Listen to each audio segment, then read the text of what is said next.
Tahun 1987, Korsel bersiap menyambut Olimpiade yang akan digelar tahun depan, termasuk di Pulau Jeju. Hanya saja, para pedagang dan nelayan protes akibat mereka yang dinilai mengganggu rute pembawa obor akan digusur.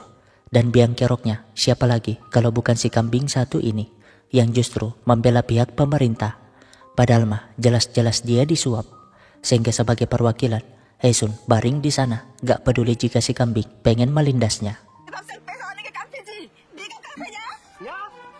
Jadinya penggusuran pun tertunda dan Esun semakin didukung para warga untuk menggantikan posisi si Sanggil sebagai ketua nelayan.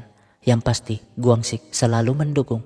Toh sejak kecil saat Esun bercita-cita jadi presiden. Lah emang agak lain pikiran suami satu ini. Di lain sisi si kambing mulai membagikan sembako biar para anggota nelayan memilihnya.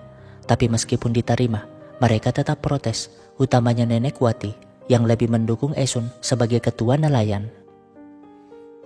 Singkatnya, Esun yang dipanggil ke sekolah datang dengan pakaian terbaiknya, lengkap dengan bingkisan ketua nelayan yang akan dijabatnya, mengira putranya akan meraih prestasi. Padahal, ya berbeda dari Gumyong, putranya satu ini sangat nakal, di mana kali ini ia mencabut merek mobil para guru, bahkan kepala sekolah, membuat Esun malu aja. Alhasil ia ngomel sepanjang jalan kepada Umyong yang gak bisa diatur. Gak sadar kalau di dekat sana ada gadis yang pakai merek mobil itu di tasnya. Yah, YEM adalah simbol nama si Umyong. Begitupun dengan Gumyong yang sebenarnya pelaku utama yang mengajarkan adiknya melakukan itu. Nah, sebagai mahasiswi di Seoul, Gumyong tentu jadi bahan gibahan teman-temannya yang iri.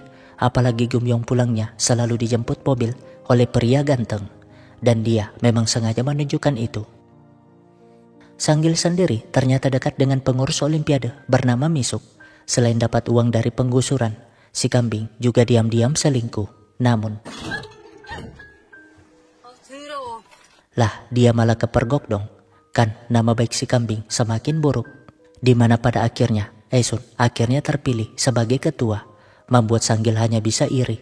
Lihat aja tuh matanya, macam orang banyak utang. Bahkan istrinya si Markona lebih mendukung Esun karena sudah muak dengan sikap si kambing. Yah, meskipun impiannya menjadi penyair nggak tercapai, setidaknya Esun dapat mengabulkan satu impiannya itu.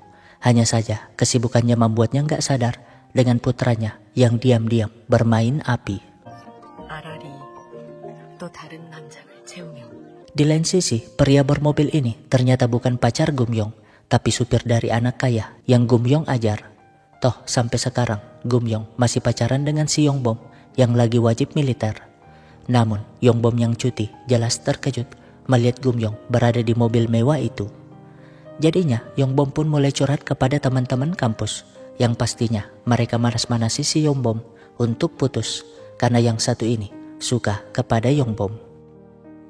Nah, di zaman itu ngajar privat buat anak SMA yang pengen ujian masuk kampus adalah hal yang dilarang.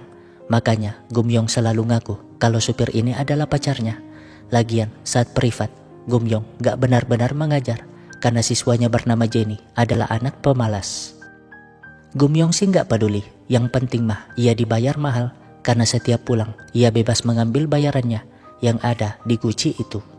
Namun hari ini Ibu Jenny pengen menemuinya, tapi anehnya pembantu dipanggil Ija berkata, gak berapa lama Ibu Jenny pun datang, bukan memperpanjang kontrak, tapi menunjukkan berkas yang sudah dipalsukan. Kalau Gumyong tuh harus menggantikan Jenny dalam ujian masuk kampus. Dan itu sebuah pidana. Di saat yang sama, Guangsik ternyata ada di dekat kampus. Mengira putrinya masih tinggal di asrama. Tapi melihat pria berbaju tentara di sana, kok rasa-rasanya ia sangat kesel. Segera menegurnya dan firasatnya benar dong. Dia si Yongbom, laki-laki yang sejak lama pengen ditampolnya. Gumyong sendiri langsung menolak tawaran itu, gak peduli dengan segala ancaman Ibu Jenny. Namun saat keluar, satpam menghentikannya karena ia dituduh mencuri uang. Tentu saja Gumyong emosi langsung mengembalikan uang bayaran itu. Namun, ya inilah ancaman Ibu Jenny yang gak membiarkan Gumyong menolak tawarannya.